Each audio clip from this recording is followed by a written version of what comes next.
It's yet another day of the week. Welcome back to the Talking Podcast. Super excited to be back this week again. My name is David Mubita, aka The People's Choice. This is the number one podcast platform in Kigali, Rwanda, and of course, we are the fastest growing podcast. Thank you so much for the great support you've given us. We are back again this week with yet another exciting episode. And of course, as you know, that this is a platform where we bring different kind of guests to talk about different kind of topics. And of course, it is through conversations that we get to unpack and share knowledge and information among ourselves. And of course, we aim to ensure that we provide first-hand entrepreneurship information with the young entrepreneurs who are coming up. And of course, joining me this week on the show, I'm excited because he is somebody very special. And of course, he's coming from the tech world. If I told there is a tech world. There is. All right, so we'll soon get to know more about him, but I'm excited because he is an expert actually in what he does. And of course, I'm excited the fact that he's going to provide us with first-hand information and just help us understand about this whole technology world. Ladies and gentlemen, allow me to welcome my special guest on the podcast this week. He goes by the name of John Hall. John, welcome to the Talking Podcast. Thank you so much, David. I couldn't be happier to be on the Talking Podcast with you today. I'm excited. It's going to be great. Yeah, amazing. How has been your stay so far in Kigali, Rwanda? I love Kigali. It's beautiful. The weather is temperate. The people are so nice. I've really enjoyed. I work remotely from the rest of my team, and we all flew into Kigali to be together this week, and it's just been great working with everybody. Fantastic. Amazing. And how are you finding it in terms of the interaction? Maybe I thought you've interacted with some of the students where you're working from here at the African Leadership Well, University. as you know, Monday you gave me a campus tour. You were the student Exactly, ambassador. by the way. It was phenomenal. The students, every interaction I have with the students, they have a wonderful story, a great attitude. It's just great to be part of this organization. Exactly. And what do you look forward to? Maybe the whole experience of Kigali during your stay? Sunday, I'm going to Akagera. Ooh, national park. Yeah. Oh, So awesome. super excited. I'm an avid bird watcher. So, you get the chance to see hundreds of birds there. Yeah. So it's just a great opportunity to be here. Exactly. I'm super excited. And of course, we've been planning to have this episode with you. And basically, we're going to talk about more of how can we leverage, technological skills and also knowledge to merge it into the business world so that we should know exactly how can we use maybe technological skills to also be able to come up with different kind of sustainable businesses. And you as an expert, could you maybe just give us a background or an insight of what it is like to be an expert in the technological industry? That's an interesting question. On the one hand, it's super exciting to be part of technology. That's a common language emerging around the world, and everybody that you talk to very excited about technology. But I'm keenly aware that technology is not a panacea for the world. That the benefit that technology offers to the world is in the application, in what the humans do with the technology. So that's I think I have a slightly different outlook than some technologists. Yeah. But it's really exciting to be part of this field. Amazing. So how can we leverage technological skills to enable ourselves to come up with different kind of viable business models? Yeah. So obviously there's lots of opportunity out there. If you think about the way different businesses have been transformed through technology. Think about newspapers, right? Yeah. There are no newspapers anymore, and that's almost an unmitigated good thing, that we don't have to chop down trees and make paper, print the paper, put it on trucks, and send it to everybody's house. That is a much unsustainable business model. And if you think about digital newspapers, of course, those are much more sustainable. Yeah. And there's more opportunities out there like that. But again, like I said in my first answer, technology isn't an unmitigated good. And those of us who are leaders in technology have a responsibility to make sure that we use technology in a sustainable way, that our data centers are using renewable energy sources, that we're thinking about the social implications of the technology that we release out into the world. And I think there's a lot of techno-optimists out there that believe technology can solve all these problems. And I think they can be part of solving those problems, but technology doesn't solve those problems in and of itself. Okay, great. Now, maybe we can also want to hear from you, especially on your own experience. Now that we know the intersection between technology and how exactly it can also help us to develop those sustainable business models, what does it entail to be the Chief Product and Technology Officer? of not just any other company, but a whole high learning institution like the African Leadership University. Yeah. So I came over from Cornell University, where I was the vice president of the External Education Technology Unit. So I'm familiar with, working on a big scale in terms of supporting a technology organization. But what's unique and what I love about ALU, beyond the students and the mission of ALU, is that I have an opportunity to do two things. Focus on the technology side, so the internet that we're using right now, the digital passport to get into campus, the security things, all that stuff, that's part of my technology domain. But on the product side, we're really excited to be thinking of the university as a product offering and a series of digital products that we provide to students and to faculty and to administrators to help run this organization more efficiently. So that's the part that really excites me, is the productization of the university experience and extending that so that we can enroll more and more students.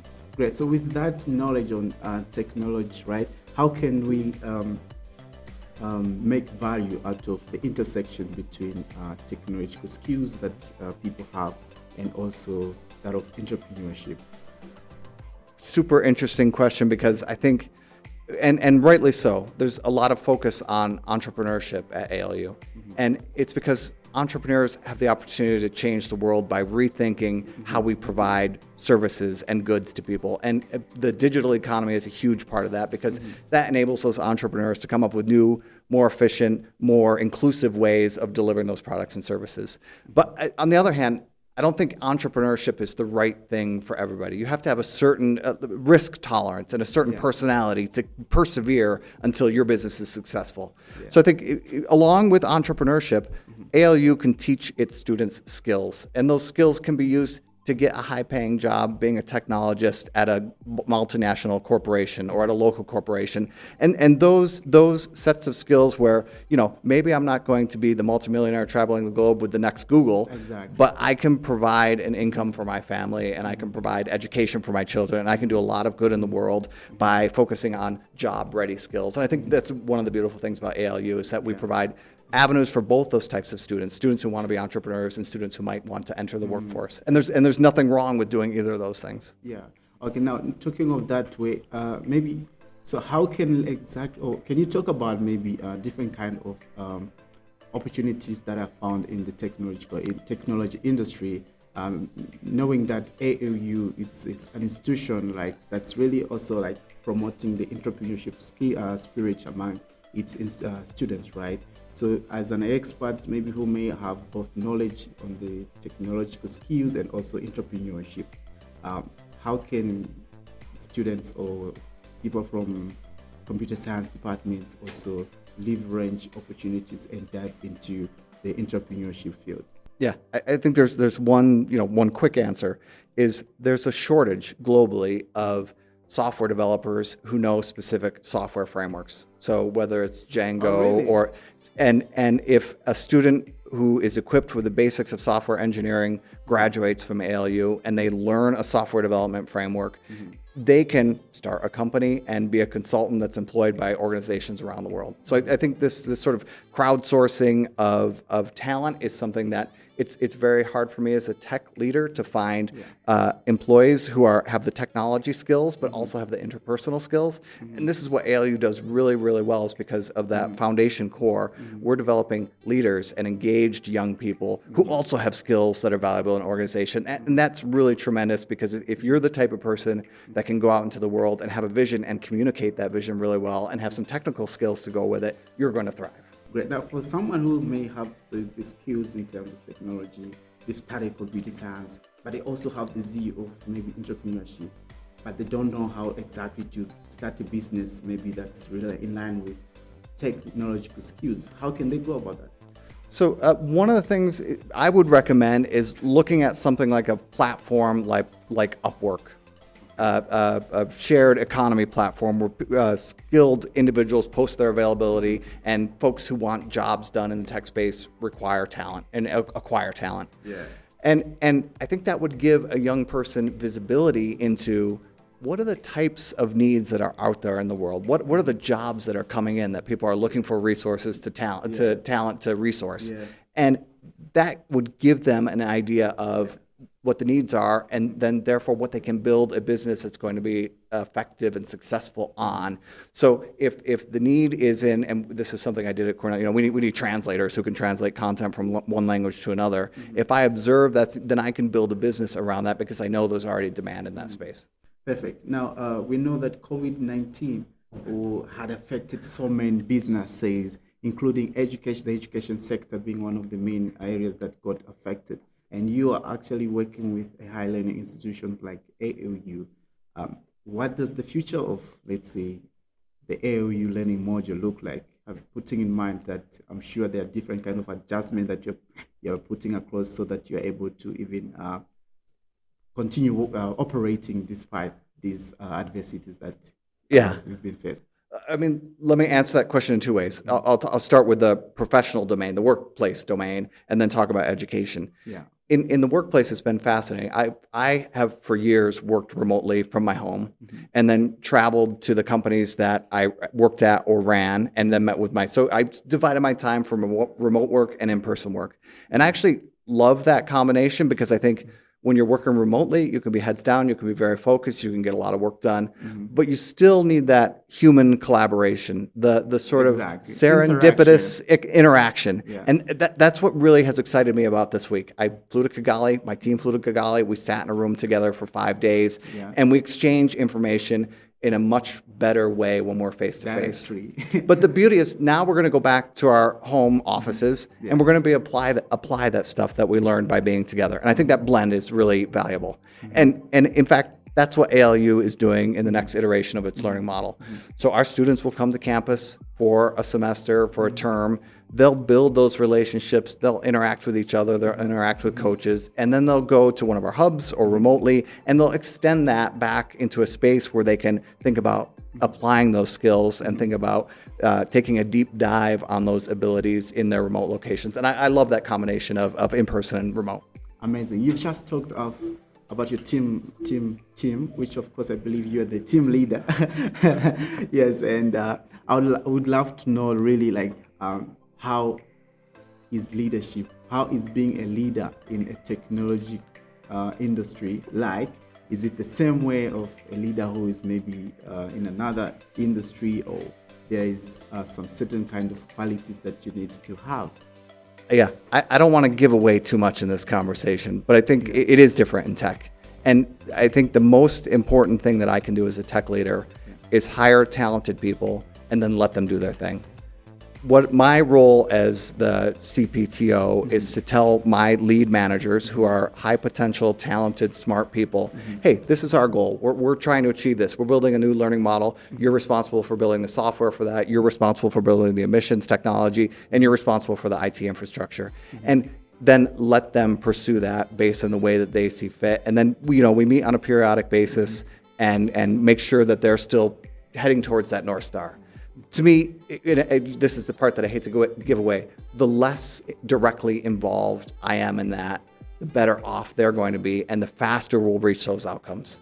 Great, amazing. That's interesting. This, though, it depends. You have to hire talented, motivated, smart people. And if you have those people, you need to set them free. Right. But is that simple to really have an eye on the right people?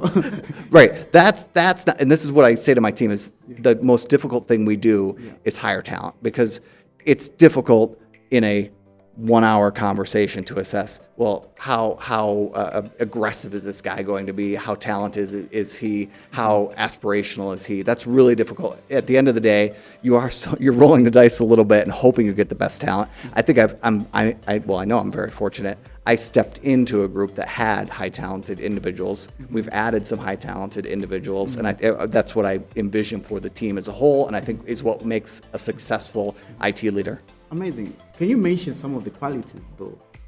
Well, that has been one of your, we can say, pillars that are driving you to really continue being a good leader in that field. I think one of the things is you have to be curious. Curiosity. Yeah, you're never going to.